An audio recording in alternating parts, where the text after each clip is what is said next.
evening, everyone, and welcome to another episode of Raising Bulls, brought to you by the Beautiful Game Network, Golden Goal Press, and Roughneck Scars. We are the only podcast dedicated to the New York Red Bulls 2 of the USL Championship. Tonight, we're going to be recapping a nervy win over Louisville City, but ultimately a win. It was a good days. We've got Rashid Nuhu, first-year goalkeeper out of Fordham University, joining the show tonight.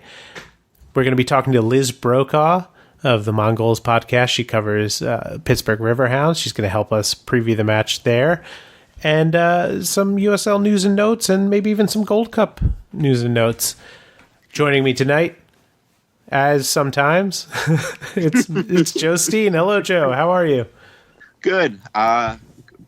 Good. Some sweet revenge over the weekend against Louisville. A nervy game, as you mentioned, but they came away with 3 points. I should also mention we didn't get to recap the Atlanta United 2 match a couple weeks ago. Last week was crazy between the Open Cup and some other things that were going on, so we did not have a show. But needless to say, an impressive win there, bolstered by a lot of academy kids. Reese Buckmaster playing center back. What? I really did not expect them to win that game. They did win. I said as much on Twitter, and I believe it was Evan Loro's mom basically told me to take that. The kids are amazing. And I fully agree. The kids are amazing. So thank you very much. But let's talk about this Louisville City game. I got to say, watching it, I kept getting that feeling that this is going to be a match where they were going to lose because of how sloppy they were in front of net. I thought Louisville had all the opportunity in the world to sneak a goal in there or to steal all 3 points. Maybe they were a little bit tired coming off of the midweek Open Cup match. But, the game stayed in the balance. There was a lot of end-to-end action. Ultimately, it was a defensive breakdown that led to the goal. Ben Mines helped break up a play around midfield that sent Matthias Jorgensen on the run. He finished a beautiful shot with pressure starting to close him down. And it was just kind of a reminder that, despite the fact that I don't think that he necessarily looked great throughout the match, that with a striker, really, it's just one moment that they need to take advantage of in any match to kind of, turn the tide for them. I'm still kind of wondering what we're seeing from him on a regular basis. What's your take on his development thus far? I think it's hard for him because he does drift into some spaces and he does do a really good job. But I mean, he seems to drift in and out of the game too much. I mean, he didn't have much. I mean, he didn't have a lot of service in this game. He had a couple half chances where, the one really good one where he was off balance, but he fired wide. But I mean, for me, I don't know if he just seems to drift in and out of the game too much. I mean, granted, he did take it, the one chance he had, he took it really well. But a lot of the chances he seemed to get are they don't seem like they're normal chances. They're outliers. But I don't know. I'm interested. I mean, he's only 19. Granted, I mean, I'm willing to give him time on this because I mean, Tom Barlow wasn't starting most of the season last year and came in this year and completely tore it up. So I think he's still trying to find his way a little bit. And I guess we'll see where it goes from there. Yeah, I will agree that Barlow wasn't playing last year much, but when he did come in, he usually made a pretty big impact. Like I'm thinking specifically to that, hat trick off the bench in Charleston. But he was also kind of finding his way, I think, in a way that Jorgensen is not thus far. To me, what I'm seeing from him, and I've brought this up numerous times on the show, is he plays like a guy who is more suited to playing with a partner up front. And it looks like when he works best with the Red Bulls is when there's, more of sort of a strike force on the wings rather than just having, pure out and out wingers, guys who are also scoring threats and can hold the ball up and that he can run off of. But it's clear to me that in terms of just seeing him as the guy at the head of a single striker system, he's going to struggle more than he's going to produce because he doesn't necessarily have the frame to kind of, mix it up and be a little bit more physical. And he can get lost in sort of those scrum type moments, especially in the box. Despite the fact that he's pretty good in the air, and I think that he's tall enough that he can sort of make the impact. But again, like, I think just he's a little bit undersized and maybe even unsure of himself in those kinds of opportunities. So hopefully, with the way that things have gone so far, these are kind of things that you want to see push players to refine their game. But so far, what we've gotten back has been very inconsistent, especially now we know what he's making for the first team, which is north of $300K. I really want to see him start to be a little bit more clinical when he has the chances that he's had. He's had a lot of shots off target, a lot of misses, and just knowing the way that this team plays, especially against teams that bunker and you're not going to get a lot of chances, you want to see him be a little bit more clinical in those situations. Very glad to see him get a goal in this match. Yeah, I thought, the goal, he took the really goal well. I thought Ben Mines made a really key play, breaking up, getting the interception and passing it to him. And Jurgensen had a chance to square it back to him, but, he felt confident enough to take it. And, I thought it was a really good shot. And, he got the, like you said, all they need is one chance. And, he got it and he put it away. And that ended up being the deciding goal.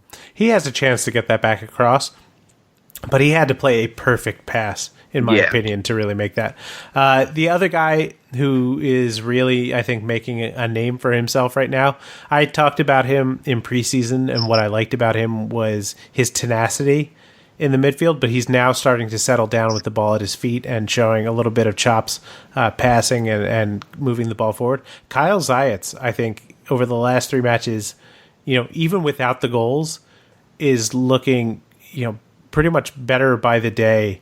And I think really, for me, he's the surprise of the first half of the season. I would agree with that. I think he completed something like 82% of his passes this game. His distribution, like you mentioned, he settled down really well. His distribution's been great. I think him and Lima have really formed a solid partnership. They really didn't give any Louisville that many chances on the counter because whenever they tried to break, those two were there to break up the attacks. I think his confidence keeps growing, and I think we're starting to see him. We're starting to see him become the player that I think we knew he was in preseason, and I want to continue to see him. I want to continue to see him play. What I think. When I'm looking at, the roster and thinking about who is going to be where, they played Stroud as the attacking midfielder a lot.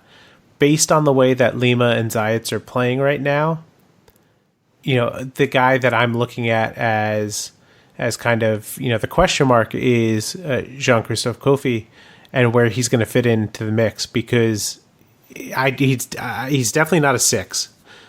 He can play the 8 spot. He's been billed in some places as someone closer to the 10 spot.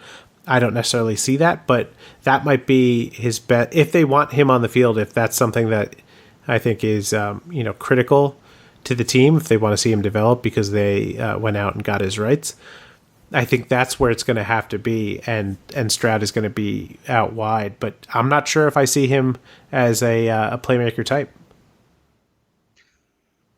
I haven't seen it yet either. I mean, there's always a possibility they try him out there, but I think they really want to groom Jared into that position, and I don't know if he'll be able to beat Jared out for that. Yeah, so that'll be interesting to see how they split minutes for Zayats, Lemma, and Kofi moving forward. Elney came off injured in this match. There's no update officially of how he's doing. When we talked to Wolenek after the match, he said that spirits with Kofi, with Elney, and the teammates that he was conversing with, they seemed high, and he was hopeful that would then mean that there wasn't anything serious, but we still don't know yet. So something to keep an eye on. And I feel absolutely gutted for him because he had just started to kind of, I think, catch his heat and started to look good and really, I think, come into his own on the team. So that was a little sad. And on the flip side of that, you get Bezecourt back for his first game minutes. I was so happy to see him out on the field, and not just out on the field, but starting and going for, it was something like 70 minutes. That was fantastic. And that is another critical piece for the first team when you talk to guys about central midfield depth. Yeah, I mean, it was, like you mentioned, it was great to see him out there because, it seems whenever he's gotten going with the first team, there's always been something that, like an injury that slowed him down. I didn't think he was necessarily his normal self in this game, but I thought he played well enough to, and it was great to see him get out there for, half. I think he played about 70 minutes in this game. So, I mean, a good positive step in the right direction for him. He was a little unlucky, too, not to find the back of the net. He had a bunch of chances in this match. Yeah, one grazed the post. One grazed the post off a deflection. I thought for sure that was going to be a goal. And he had the other one across the keeper's body. Other thing that I want to look at, Edgardo Rito and Reece Buckmaster have really been phenomenal as the wingbacks this season. You could see how much better the team is when they're both out there. And knowing the way that the team is, or the MLS side, is struggling for depth at the wingback position, I want to get your take on if you think these guys should be up there. Personally, for me, I would take both Rito and Buckmaster up to the first team. I know that I don't think of them as starters up there. And obviously Kyle Duncan is there on the right side.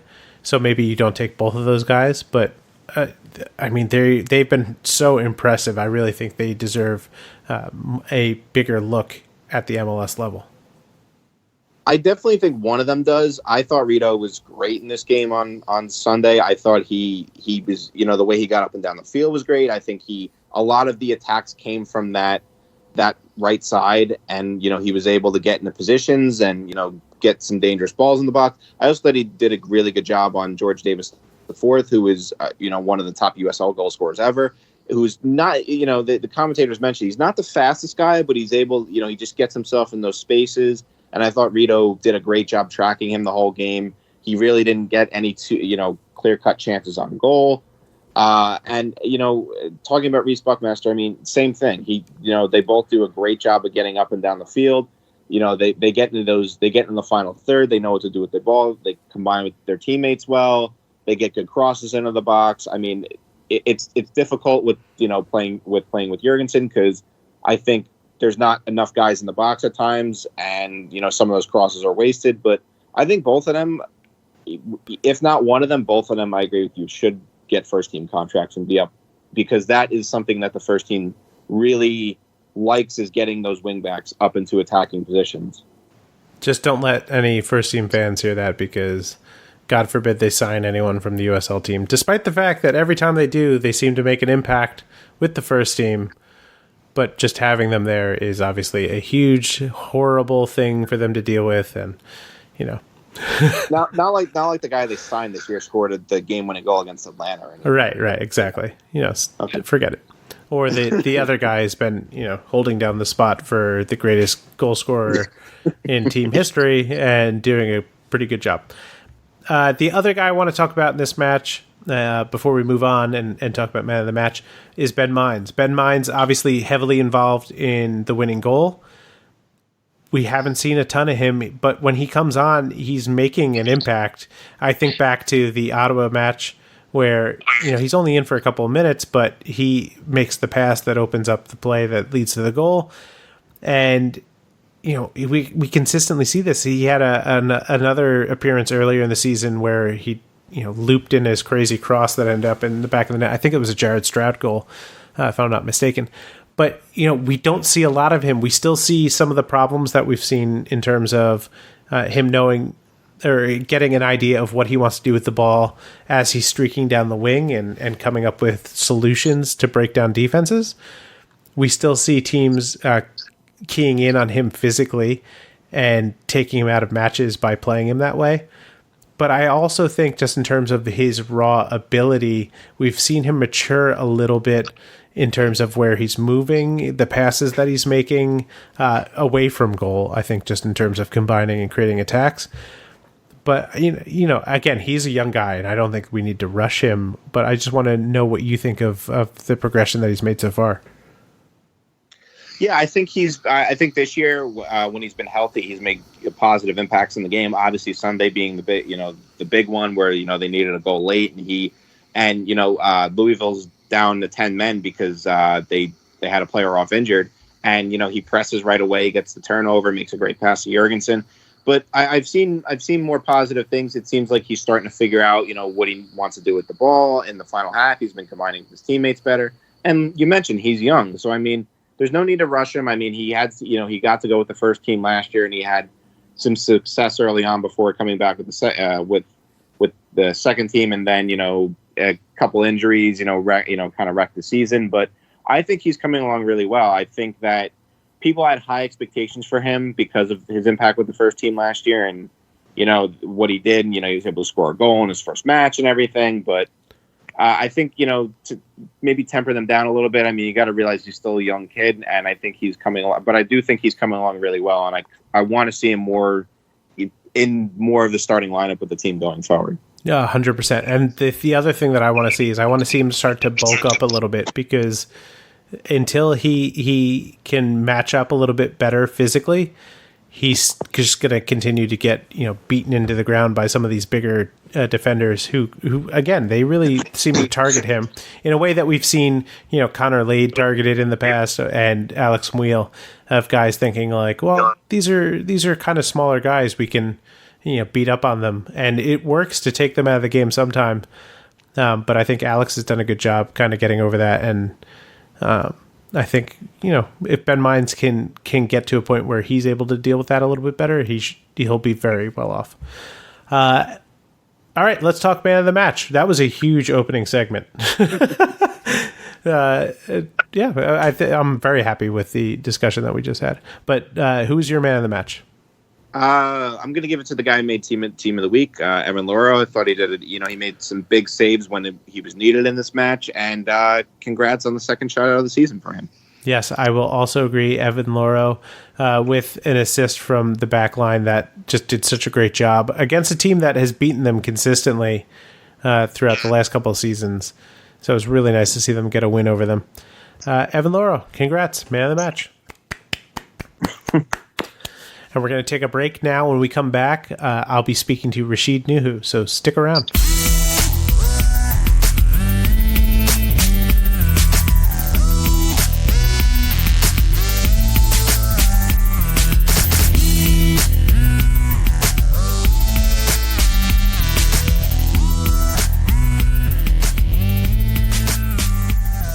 And we're back. We're joined now by another first year. We've almost got all of them complete now at this point. This one is a goalkeeper. It's Rashid Nuhu. How are you doing, Rashid? I'm good. How are you doing? I'm doing very well. Thank you so much for coming on. It's my pleasure.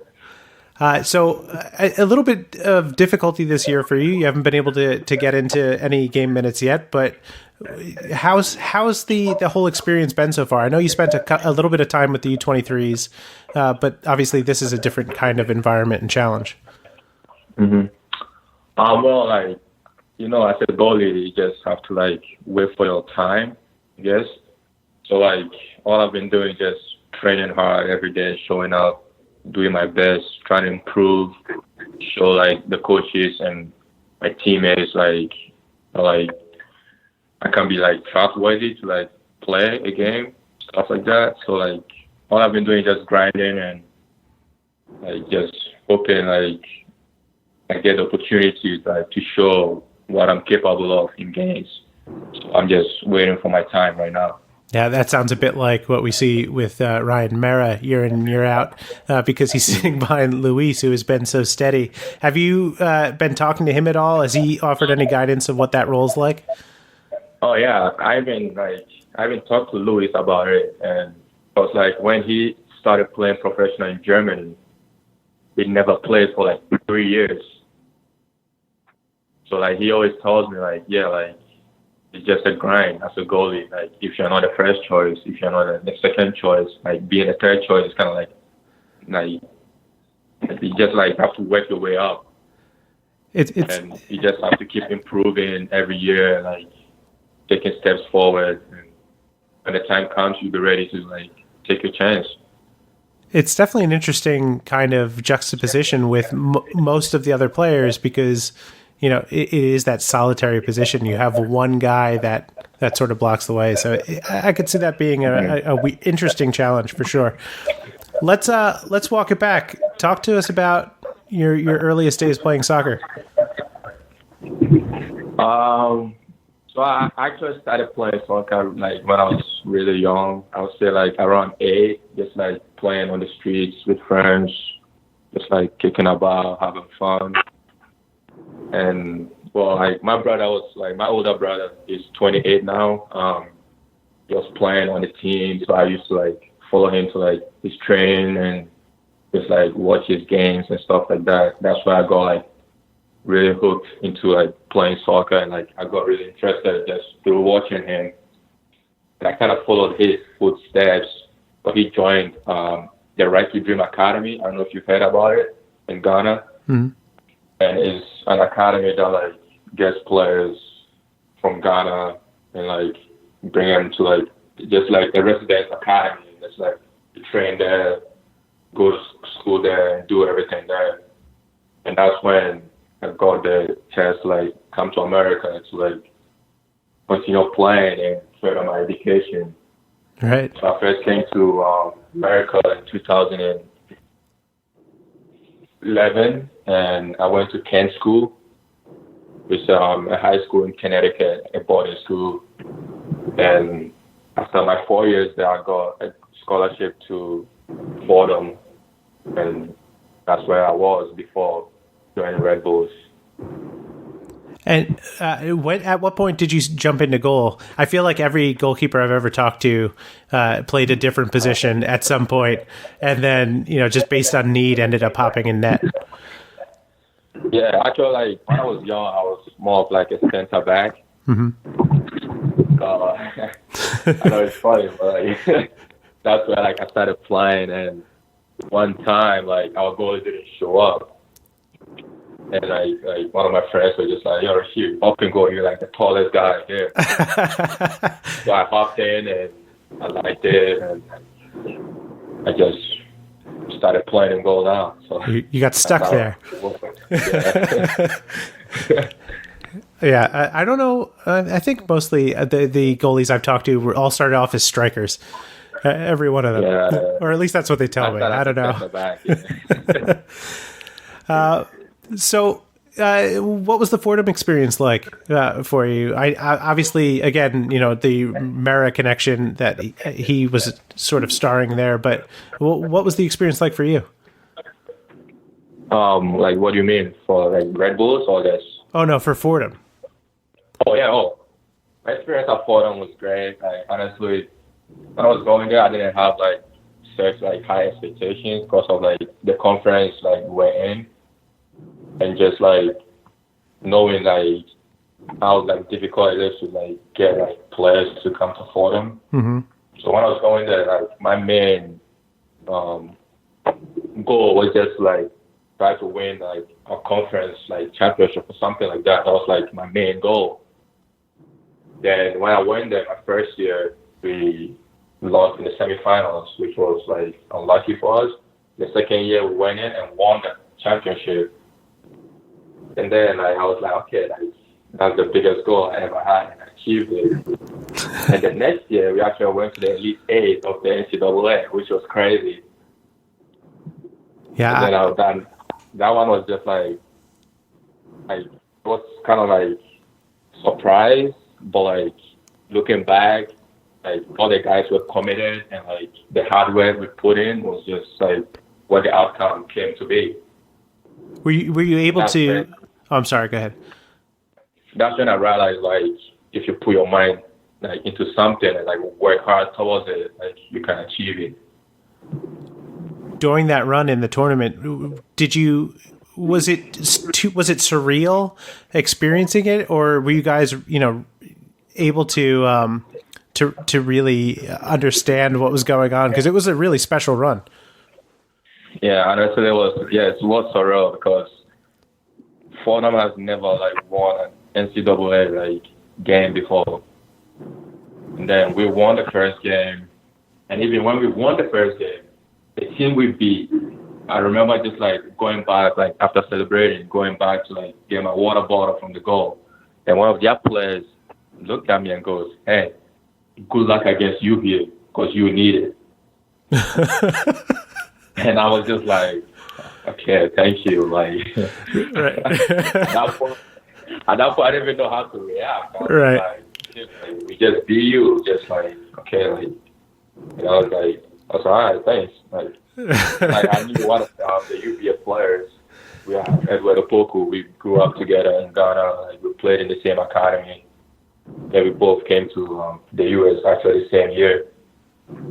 So like he was like also like talking about it and it's like, yeah, like you guys have a good chance. Like I guess us. I was all right. I mean, like we're not coming down to bow down to you guys. We're gonna work a lot, like work hard and see what happens. Then we went there and beat them too. And it was just like at that point, like we didn't even know what else like to do. Like we just like feel like something like just taking over us. After that win, you didn't reach back out to the player on the first team that you guys beat and say thank you for your good luck wishes. It obviously helped. Nah, that's the thing. I didn't even know him. So Yeah. telling me that, I was just like, okay, like, I'll never see you again. Did you feel like there was extra attention then on the program? Obviously, like any time that a team makes a run in tournament, there's going to be more media presence the further you go along. But did the players, especially the upperclassmen, start to kind of see additional scouting? Oh yeah, like we started getting more attention. Like right after the first win against St. Francis, Brooklyn, we just started like people started reaching out to us, like just like have like news like writers like coming on campus, like writing about us and like all that stuff was just going on. And even like other teams like in the NCAA were like talking about like who is this Fordham team like beating everyone and just like going forward, like what is about them and stuff like that. And it was just crazy because like we kind of like know friends like in other schools and like a team like Wake Forest was like worried about us and we like we're not even in like competition to them, like Yeah. getting those kind of stuff like kind of give us like motivation to like go on like do our best I guess any team that comes in our way. So it's like it was good. That's excellent. And at that point, you had already, I guess, dabbled with the U23 program for the Red Bulls? Yeah. I had my fun with the U23s last summer. And unfortunately, I couldn't finish the whole season because I had to get a surgery. So I left like early July to go like get the surgery and get ready for my season. And so yeah, I didn't get that much time. Sorry. How did you first end up on the Red Bulls radar? Just because you're a local college goalkeeper? Yeah. So at first, I was getting like close to the summer, and my coach always like insists like players like playing the PDL and like just like staying in shape for like the season coming up. So I guess the Red Bulls, I think Simon Nee contacted my coach and asked if like I was available for the summer because they want me to be on the U23 team. And that's when like I mean, if Red Bull comes like a team like that and like, shows interest, it's a good sign. It's not something to turn down. So I was really grateful I got that opportunity and I started playing for them and it was good. I liked it there and had a good experience with them, so it was good. Did you feel like there was a possibility they were going to draft you from that?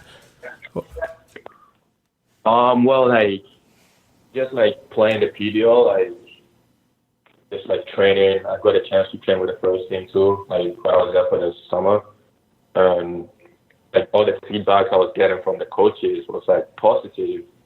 So I was like, okay, like I'll take all this like positive like comments and work hard. And like, even if it's not like going like playing for Red Bulls, like maybe at a team, like there's like there will be like an opportunity somewhere.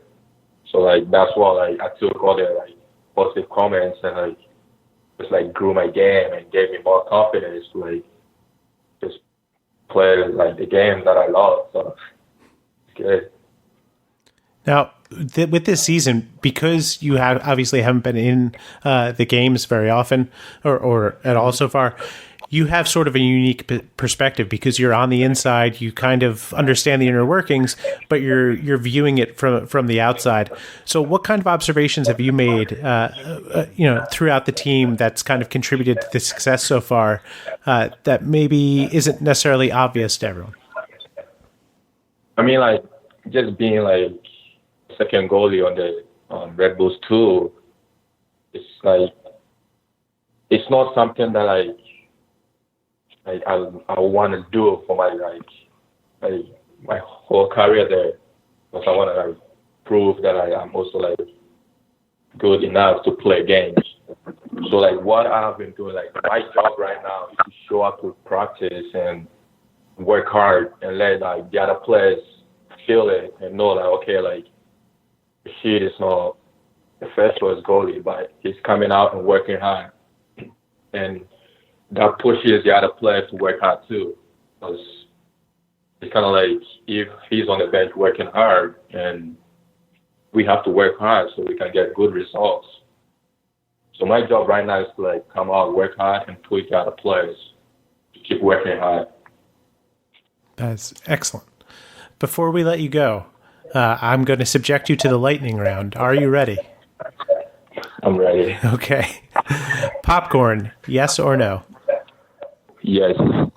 Star Wars or Star Trek? Star Trek. Marvel or DC? Marvel. Super Mario or Sonic the Hedgehog? Super Mario. Who is your favorite team to play as in FIFA? Man City. Oh, I don't know if I can keep you on the show. I might have to. Oh, the best team. I'm a Liverpool fan, so it's very difficult. Oh, Yeah. you ain't gonna win the league no more. Yeah, I don't think so. And this last one, I call it the Derek Etienne Award. I'm going to give it to the player that wins this at the end of the season. Who is the worst dancer on the New York Red Bulls 2?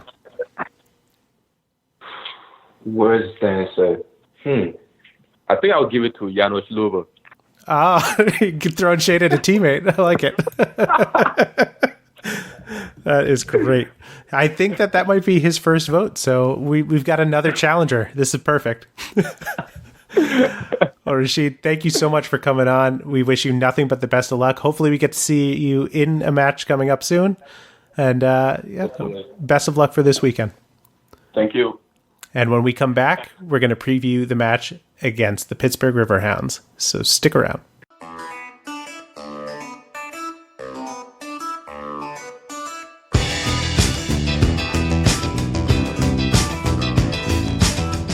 And we're back. We're going to finally preview this match against Bob Lilly's Pittsburgh Riverhounds. I'm super excited because of how much I love Bob Lilly, but I am double excited because we're joined tonight by Liz Brokaw of the Mongols podcast.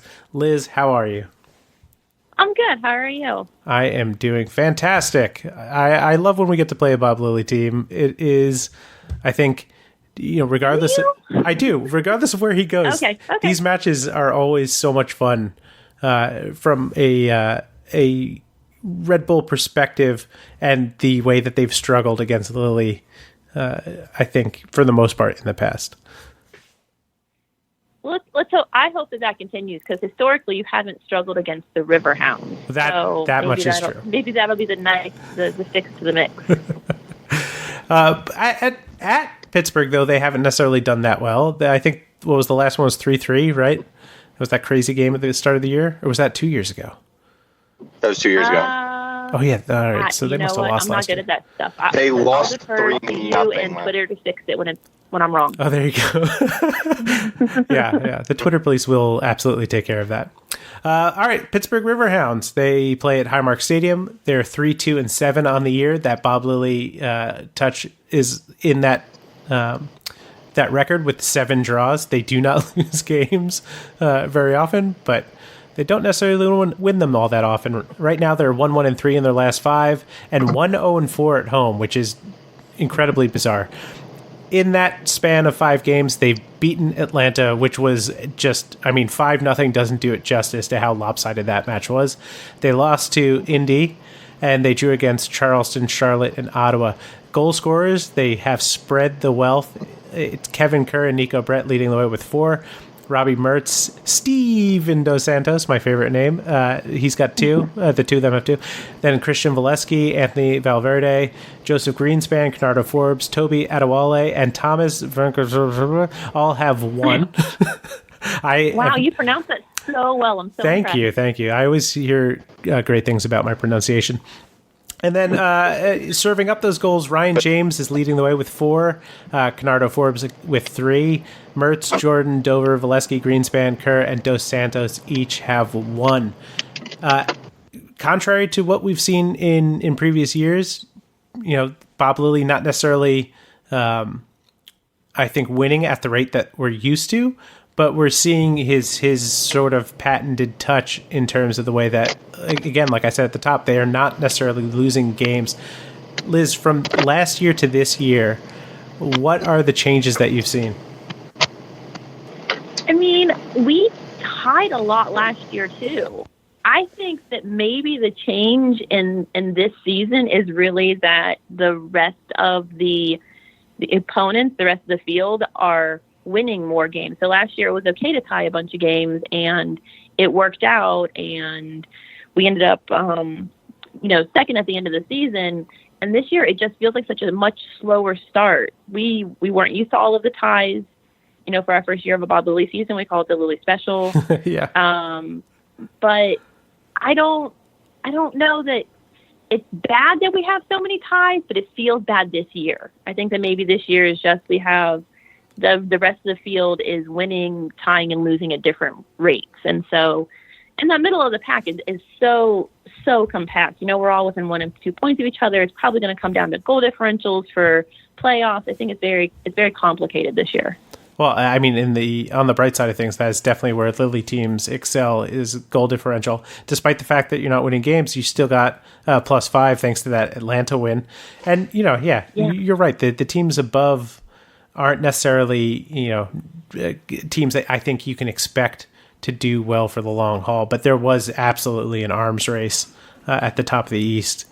Indy 11 and Tampa Bay and Nashville, who is not really performing, I think, where we expect, but they're still doing pretty well over the last 5 matches. The defense this year. Okay, go ahead. Sorry. I was going to go for defense this year. I think our bigger concern is really we're coming out on multiple games and we're taking a quick lead, and even at 2-0, somehow we end the game tied. Yeah. And I think that's the real problem. I think that's maybe why this season feels like such a downer compared to last season. It was because I think that we fought for a lot of our ties last year. The guys were getting used to Lilly. They were getting used to each other. There was a lot of turnover last year. You still have a core, but you still end up with a lot of turnover. And I think that this year it's more disheartening because we are coming out with early leads, and some of them are really early leads. And then we're not ending up with these clean sheets that we were used to. So I think that might be a bigger problem for us on the defensive end. I don't think we have bad goalkeepers. We definitely don't have, bad defense. I just don't know if there's, some communication, or it maybe because Lilly does play his team so versatile and you have to play a lot of places, no one has had enough time in one specific position to really feel meshed. Mm-hmm. I don't know if that's what's happening this year. Are there any newcomers on the team this year? Are there any newcomers on the team this year that you feel have? Yeah. So for me, I think we've seen him just a couple times recently. Is Frankie? He's really owning that, left midfield. He's really owning that position. Like, he falls back a little bit. He plays a little bit more defensive. I really like how he distributes the ball. I feel like he's done a really good job. And then we've pulled in a couple of people. Velarde and Valesky have stepped up on their game and shown that they can be great starters, or they can be some super subs. They have really great legs and really great instincts. It's just, again, I don't know if we're having problems with communication for feeding that ball in and getting it into the net. Was there a sense maybe of relief with the way that, I mean, like, Atlanta is not exactly a world beater or anything, but getting the result the way that you guys did, and, you know, at the amount of goals that finally, like, poured in, and oh yeah, I guess in terms of, like, feeling like there's maybe moments of luck, you know, really running against the team. Did it feel like that maybe could have changed starting with that match against Atlanta? Yeah, I definitely think you guys are going to come into a much more confident team. And for me, you may come into a much more confident Steven Dos Santos. Like, that kid has some serious potential, and he's been in the right place, but he hasn't had the ball land to him. You know what I mean? To get some of these goals. He's an amazingly defensive forward.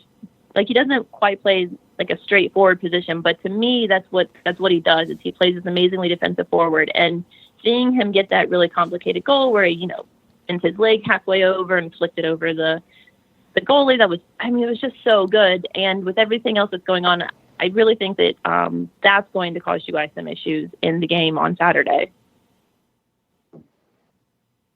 And then, but I also wonder how you guys feel about the switch up between goalies. Are you worried that Red Bulls won't know how to prepare properly? Like, how do you know what personnel to bring if Bob Lilly's never picked a starting goalie? You could have either one of them. Well, and they play so differently. You know, that is almost a positive for the Red Bulls, because they don't even know if they're going to have the same team from week to week. You know, there's such a variance in personnel. I was speaking to Rashid Nuhu earlier, and, you know, he talked about that a little bit too, where pretty much anybody on this team has a chance to end up in the match. And then on top of that, wondering about who's going to come down from the first team on loan at any given time. It could be a real difficult proposition for John to deal with. And I give him a lot of credit for being able to put out or get consistent results, especially this season, having no idea, you know, from week to week by, you know, Thursday or Friday, who's going to be available and in the lineup. Yeah, that is a little bit crazy. How do you guys feel about it as fans? Like, do you have a whole plethora of so we try to do, you know, specific chants once in a while, player specific chants. Do you just go generic, or do you just be like, okay, here are these 10 sheets, this is who's in the starting lineup, throw away the 5 today? Like, how does that work for the fans?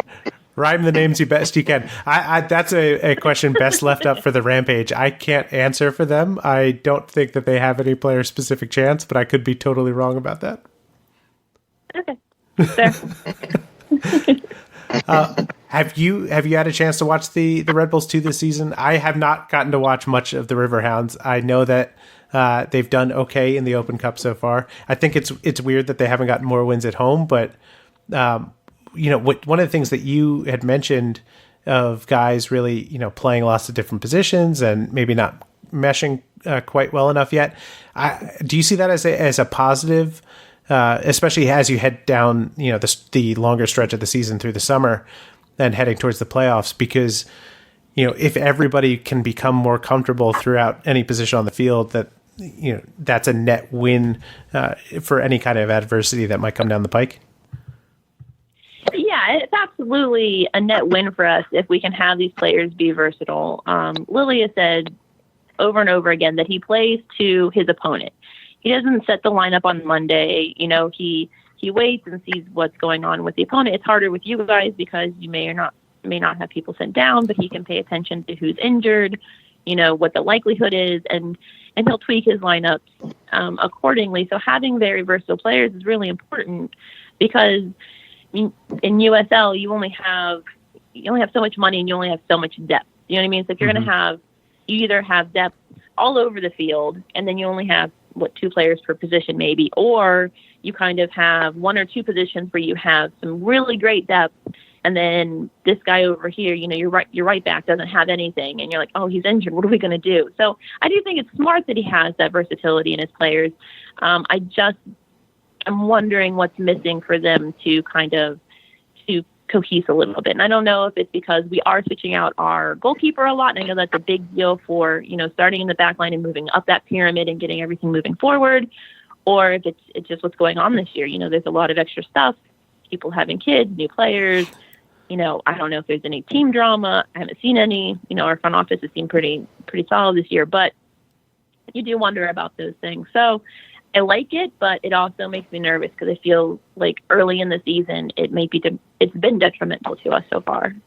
I think that but you guys deal with the same thing as far as, do you end up with a lot of depth, or are you versatile players? This year, and Joe, you could back me up on this one, I think that the depth across the team is at a level that I've never seen before. Whether or not, we played Atlanta 2 weeks ago, and they brought in, I think in the starting lineup, there were 2 academy guys, and they brought in 2 other academy guys later on. And I looked at that match as, this is really going to be a struggle for them to get a result. And they handily won. And, I'm still trying to piece together how they were able to do that. But a lot of it comes down to, what you were talking about of being able to kind of plug and play guys and find whatever positions they can, I guess, man down for the match. And, our left back, Reese Buckmaster, was playing center back. He's a tiny little guy. They still get the result somehow. So, the versatility is a big thing, but they're also starting to kind of reap the rewards of having, these guys who have been in the system from either the academy or the U23 teams or local colleges that have worked out with the Red Bulls from time to time. All of that is kind of, I think, finally starting to bear fruit. And it's really making a big difference. Joe, what are your thoughts on that? Yeah, the team you mentioned, the team's as deep as it is. I think it has been since I've been covering them, at least. I mean, I can't remember. Last year there was always a struggle. Like they couldn't even get the full bench last year at times for the team early in the season. This year, from the get-go, they've been. And it's not only been academy guys, it's been first team guys coming down, some first team guys staying down with the team, like Marcus Epps. But whoever they've put in the team, they've seemed to gel really well. I mean, we've seen Esposito come in a couple times and show what he's made of. There's been and as well as other academy guys, other guys that have stepped up. Kyle Zayats stepped up. Elney, Zayats has been Zayats has been great this season. Preston Kilwine's been really good. Even on the perimeter. I mean, you have Janusz Luba and Reese Buckmaster, and Edgardo Rito's been really good over the last few weeks.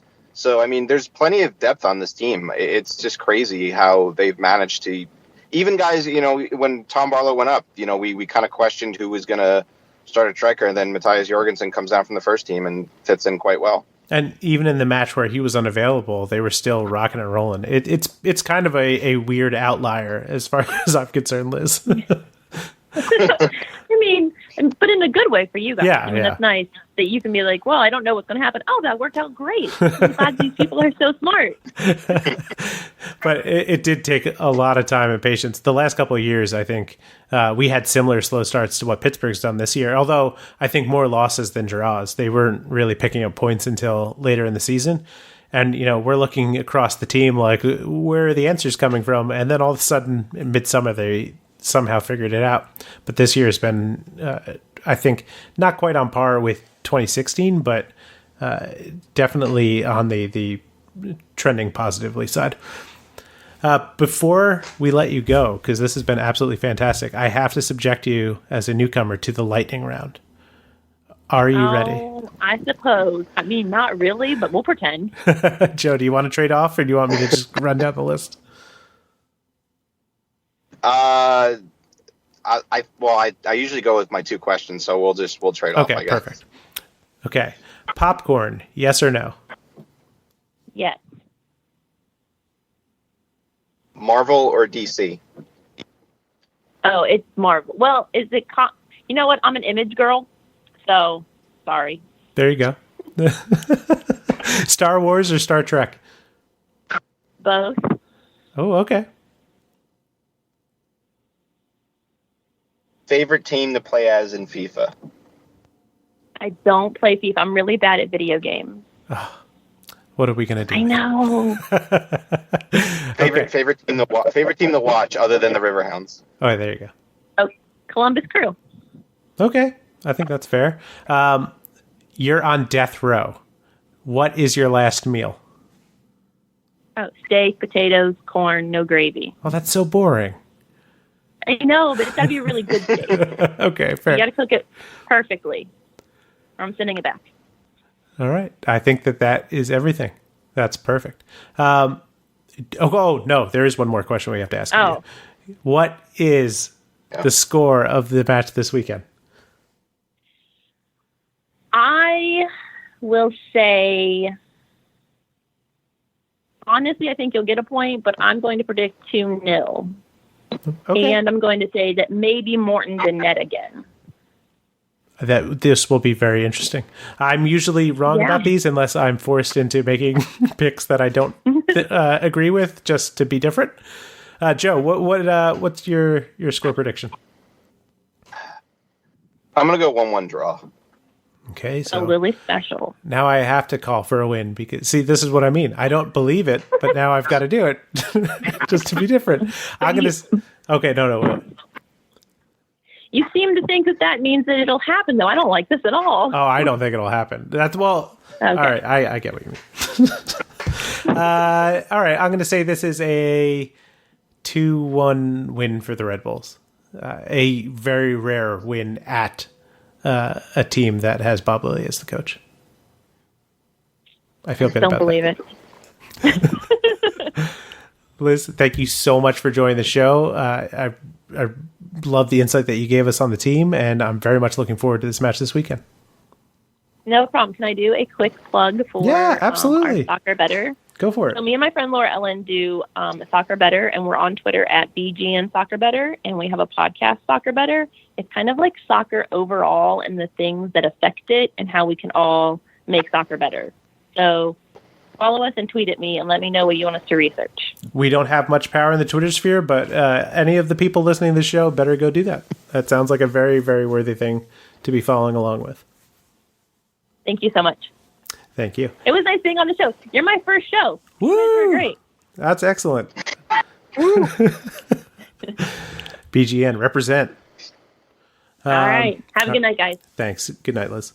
That was absolutely fantastic. Thank you so much, Liz Brokaw, for joining the show and giving us a real great look at the Pittsburgh Riverhounds and what to expect this weekend. And hopefully I win the prediction game, but who knows? I'm much more expecting a draw than a win. We're playing a Bob Lilly team. Got to have some confidence. Come on.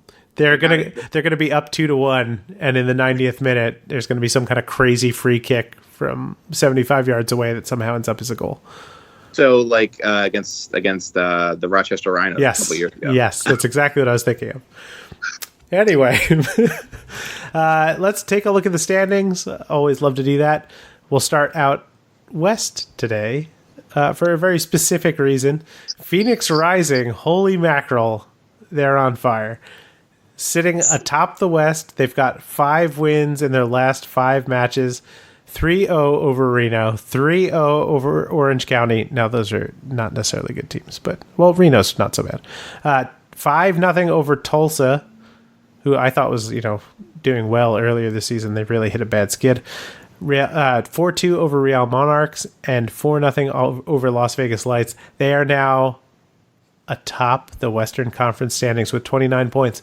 Below them, El Paso Locomotive with 26, New Mexico United 25, Timbers 2, 24, Reno 1868, 23 points, Fresno and OKC both on 22, but Fresno ahead on goal differential, Sac Republic and Austin Bold both on 20, Sac ahead on goal differential, and Rio Grande Valley FC with 19 in the 10th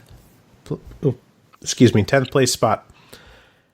Below the line, Las Vegas Lights, Orange County, LA Galaxy 2, Tulsa Roughnecks, San Antonio, Real Monarchs, Colorado Springs Switchbacks, and Tacoma Defiance. Now, if you were paying attention, of the teams that I talked about Phoenix beating, the Monarchs, the Roughnecks, Orange County, and Las Vegas Lights, 4 of those 5 teams sit below the line. Joe, I know I'm being nitpicky, but I've talked about Phoenix Rising against good teams in the past, that they don't necessarily always get it done. New Mexico and El Paso, I think, are still maybe more talented teams, but I want to get your take on it because I haven't watched enough of them to really make much of a say. Well, I do appreciate. I mean, your point about them not beating good teams is, it's true. I mean, they've struggled against good teams, but I mean, Reno does sit in 5th place. I mean, they haven't been any slouches, and they did have to go on the road last night and win that game, which wasn't easy.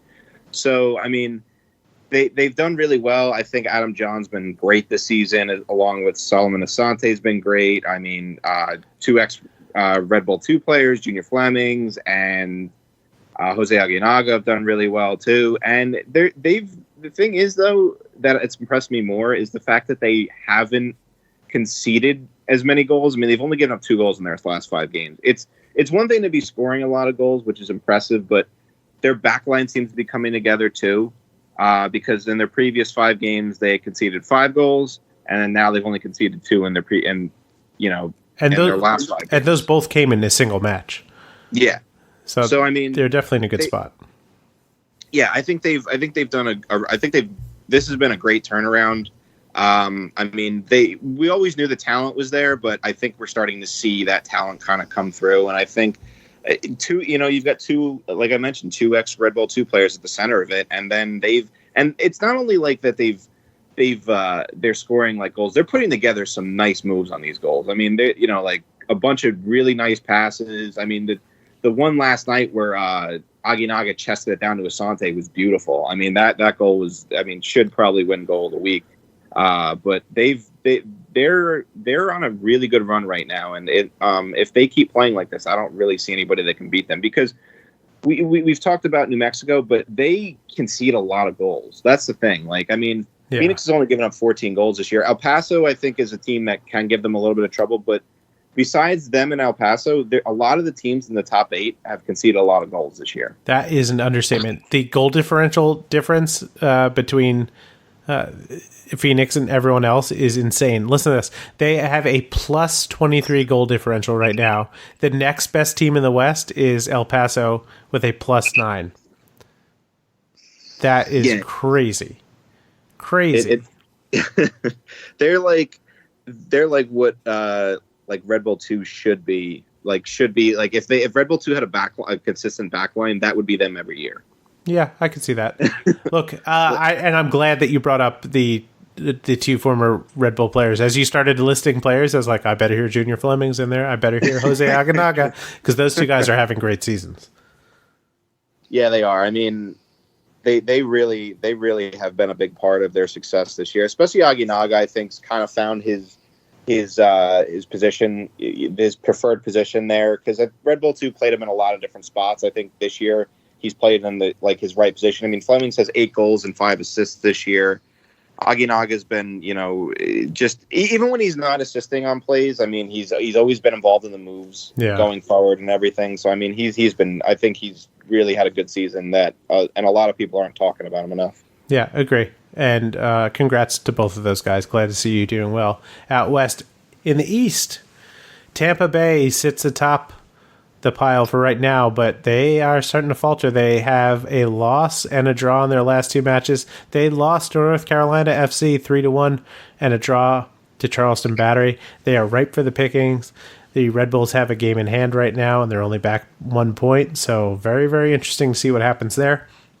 But there's a lot of interesting things happening in the East that I want to get to. Tampa Bay on top with 30. Red Bulls right behind with 29. Then Nashville on 28. Indy with 27. North Carolina with 26.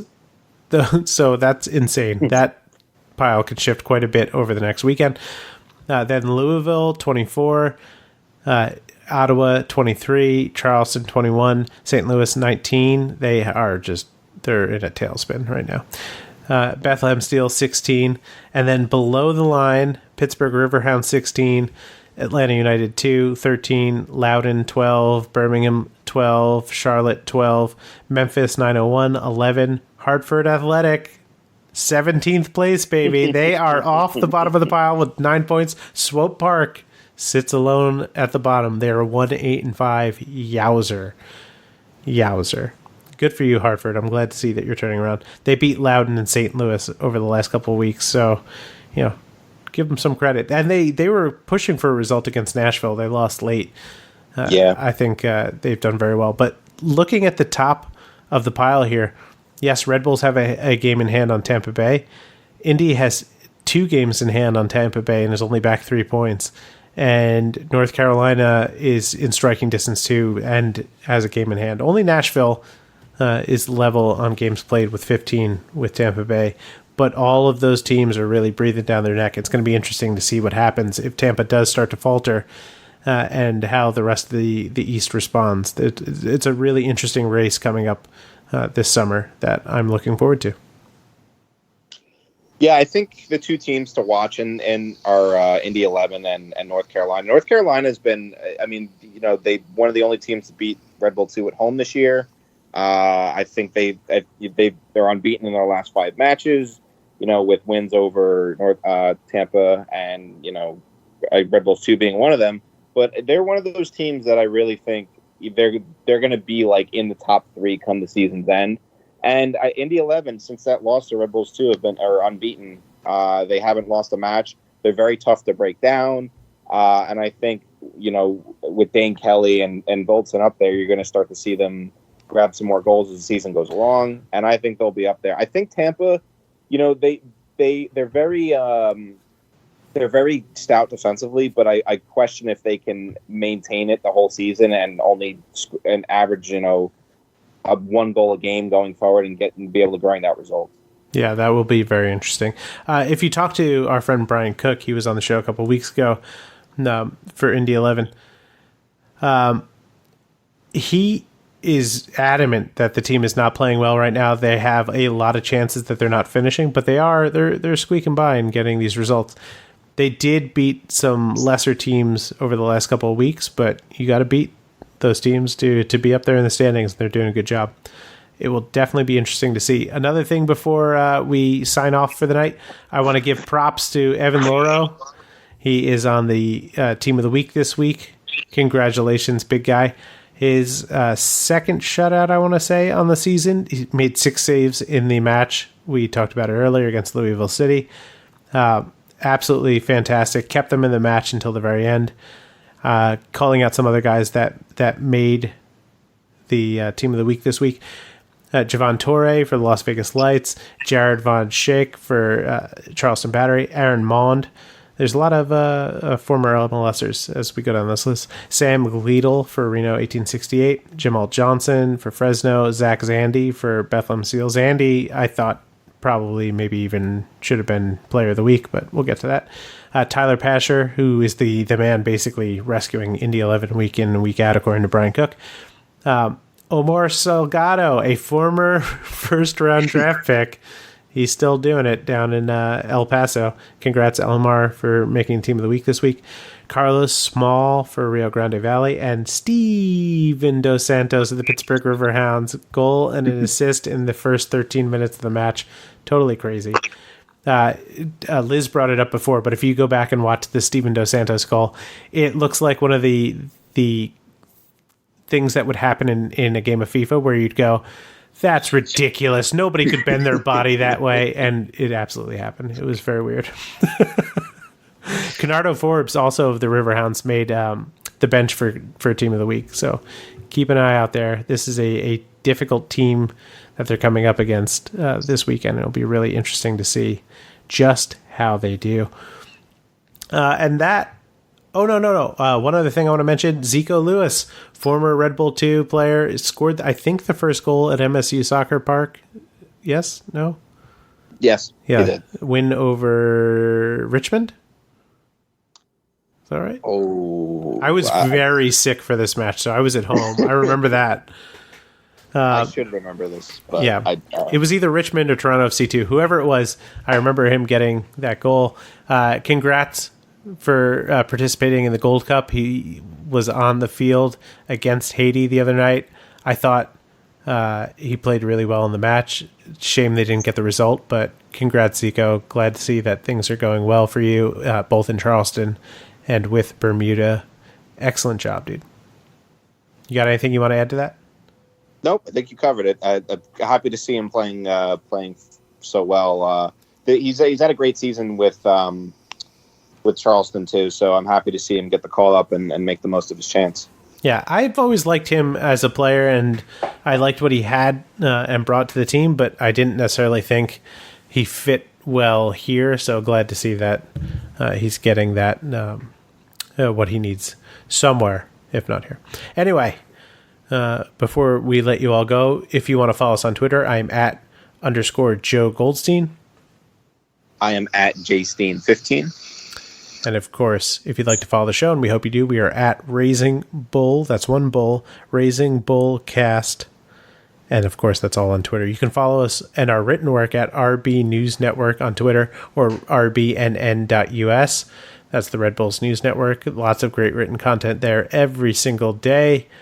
If you want game day coverage, if you want some exclusive interviews, head over there. We got some good stuff. Right now, Bill Reno is writing a series on goalkeeper development and how the Red Bulls are doing across their various levels. So give that a read.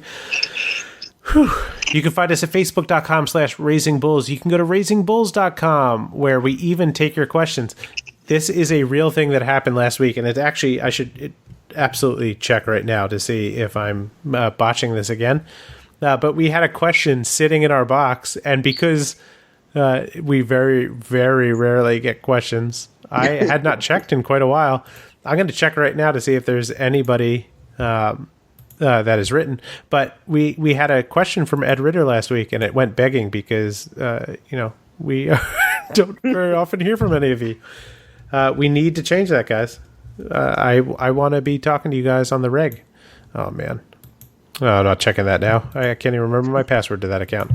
Oh, bad times, guys. But you could send us questions at raisingbulls.com. We'll get them. Send us to them on Twitter. Send us to us on Facebook. Wherever you want to reach out to us, send us questions, and we will do our best to answer them on the show. You can find us on iTunes, Stitcher, Google Play, Spotify, wherever you get your podcasts. Find us, rate us, review us. It means everything. And if we're not there, let us know so that we can get our show there. We want to be everywhere. We're part of the Beautiful Game Network at bgn.fm, covering MLS, USL, Premier League, and NWSL. They've got a host of great shows like the USL Show, Backyard Footy, The Last Line, Bethlehem Blast Furnace. Whoo! Birmingham Backline, Backchat, Seriously Loco, and so much more. That's just the USL stuff. If you want to check out anything that they do there, I cannot recommend it enough. They've got a great amount of soccer knowledge being covered there in podcast and written form. Find it. It's great stuff, guys. bgn.fm. And of course, we'd like to thank our sponsor, Golden Goal Press, the best choice for you to get custom shirts, hats, mugs, and other items for just yourself or your organization. Check out their amazing products at a fraction of the price of other places at goldengoalpress.com. I don't know if you guys can hear this, but it sounds like there's fireworks outside. I think it's raining. Why are they doing fireworks? It's ridiculous.